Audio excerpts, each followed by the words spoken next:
রায়গঞ্জের কর্ণজোড়ায় অবস্থিত সরকারি শিল্প প্রশিক্ষণ প্রতিষ্ঠান বা আইটিআই কলেজের বড়সড় সাফল্য। সম্প্রতি প্রকাশিত সমীক্ষায় দেখা গেছে রায়গঞ্জের এই সরকারি আইটিআই কলেজ 10-এর মধ্যে 9.1 গ্রেড পেয়েছে। এই সমীক্ষা গোটা দেশব্যাপী করেছে কেন্দ্র। এই সাফল্যে খুশির আবহ কলেজে। এই কলেজে মূলত 12টি বিষয় নিয়ে পড়ানো হয়। এই সাফল্যের জন্য কলেজের আধিকারিক ও কর্মীদের ধন্যবাদ জানিয়েছেন অধ্যক্ষ অভিজিৎ হাজরা।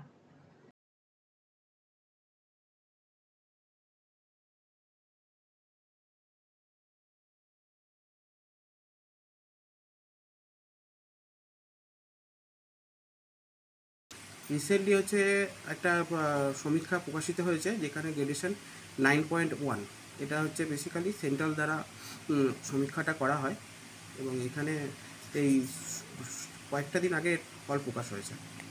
এটা কি সারা ভারতবর্ষব্যাপী হয়? হ্যাঁ, এটা সারা ভারতবর্ষব্যাপী হয়। আচ্ছা, তার মধ্যে আপনারা 10-এর মধ্যে 9.1, 10 আউট অফ 9.1। কী ভাবছেন, কি বলবেন? কী ভাবছি বলতে, এটা আমাদের খুবই খুশির খবর এবং সবচেয়ে মেন ব্যাপার, আমি আমাদের সমস্ত স্টাফবৃন্দদের মানে যথেষ্ট ধন্যবাদ জানাই। আমি এখানে মাত্র 7 মাস হয়েছে এখানে এসেছি, কিন্তু তার আগে সমস্ত কাজকর্ম বা এই সমীক্ষা হওয়ার সাকসেসফুল হওয়ার জন্য যেটুকু দরকার সমস্ত টোটালটাই ক্রেডিট যাচ্ছে আমাদের এই স্টাফবৃন্দদের।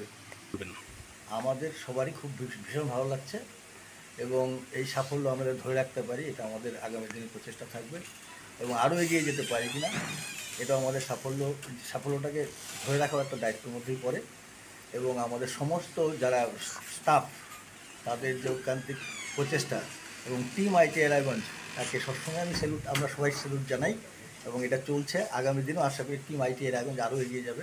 আর তা আমাদের এই যে প্রচেষ্টা, সবার ঐকান্তিক প্রচেষ্টার জন্য আমরা এই সাফল্যটা পেয়েছি। আগামী দিনে আমরা চাই যে আরও বেশি এগিয়ে যেতে। রায়গঞ্জবাসীদের জন্য সুখবর, যারা দীর্ঘদিন ধরে জয়েন্টের ব্যথা এবং হাড়ের সমস্যায় ভুগছেন তাদের জন্য রায়গঞ্জ দিশারিতে আসছেন আর.এন. টেকোর হাসপাতালের জয়েন্ট রিপ্লেসমেন্টে ভারত বিখ্যাত অস্থিরোগ বিশেষজ্ঞ doctor Barun Dutta, MD, DNB. এখন থেকে প্রতি মাসের নির্দিষ্ট দিনে ডাক্তারবাবুকে দেখাতে আজই যোগাযোগ করুন দিশারি হেলথ কেয়ার, উকিলপাড়া, রায়গঞ্জ শাখায়। যোগাযোগ করুন 7477785509, 7477785512 এই নম্বরে। আর একঘেয়েমি ভালো লাগছে না, একটু পরিবর্তন দরকার। পরিবর্তন অবশ্যই দরকার, তবে শিকড়কে আগলে রেখে। শুনছি এবার নাকি পরিবর্তন হচ্ছে। তাই? কোথায় হচ্ছে পরিবর্তন? কিভাবে হবে পরিবর্তন? কে করবে পরিবর্তন? হ্যাঁ, আরসিটিভি সংবাদে আসতে চলেছে পরিবর্তন। কি পরিবর্তন জানতে নজর রাখুন আরসিটিভি সংবাদে।